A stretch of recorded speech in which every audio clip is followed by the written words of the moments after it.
Olivia Katz here, impact-focused storyteller and founder of the Heart Atlas. All of my life, I have felt deeply connected to the ocean. It is my happiest place and a source of continual inspiration and awe. And it's a big part of why I moved to Australia. So when I was invited late last year to take part in and document an incredible citizen science initiative to protect the Great Barrier Reef, I couldn't have been more excited.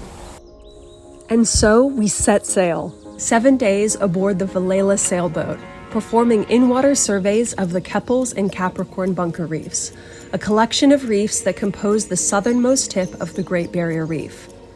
Our task was this: to survey as many sites as possible in 7 days, taking photos on GoPros which would later be uploaded to the Great Reef Census server, where other citizen scientists from around the world could then analyze the health of the coral in each of our images. I was deeply touched by the resplendent beauty of this place. Its shimmering blue waters, turtles, dolphins, manta rays, and so many colorful fish. However, survey site after survey site delivered us the same sobering message.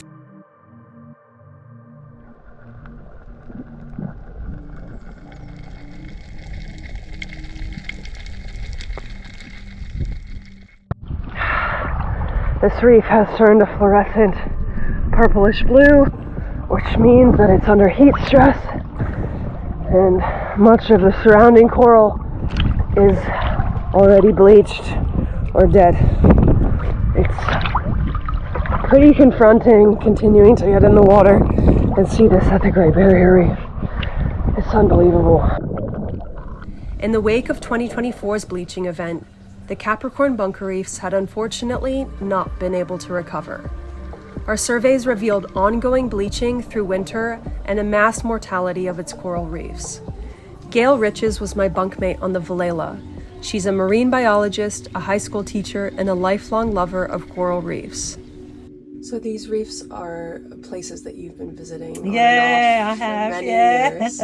Yeah, since I was 12, I did my first Discover Scuba Dive right here, actually. We're back here. Yeah. Yep. Sorry.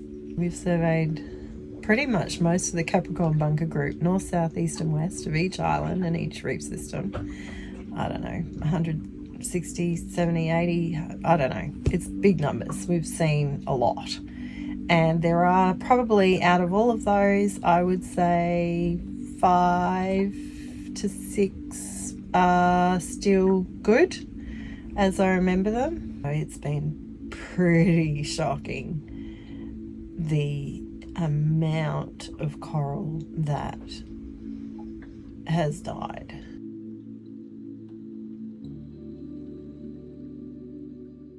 Our 7 days on the reef left a permanent imprint on my heart and reminded me of the critical moment that we find ourselves in.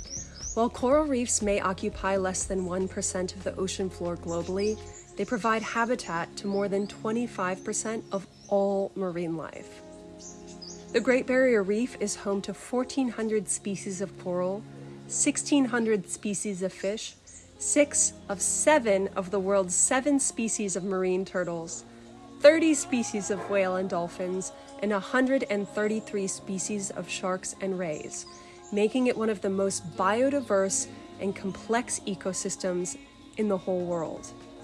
And while coral reefs are resilient and can recover from bleaching events, rising sea temperatures due to climate change are their greatest threat. I spoke to a crew who had recently surveyed the reef in far north Queensland and was really heartened to hear that they had documented a myriad of healthy reefs, including a number of thriving mother reefs. Reports about what's happening on the reef can be so confusing, and there is a ton of misinformation. But the truth lies somewhere in between. Everything is fine, or conversely, the battle has been lost. But what we do know is that the reef is being impacted by climate change as we speak, and that to save this magnificent and precious ecosystem, we must act collectively. Here are 3 ways that you can help the Great Barrier Reef. 1. Get involved with a reef conservation organization. There are so many amazing people doing incredible work for the reef. from citizen science projects to coral restoration and coral nurseries, all fighting to protect and conserve this extraordinary ecosystem.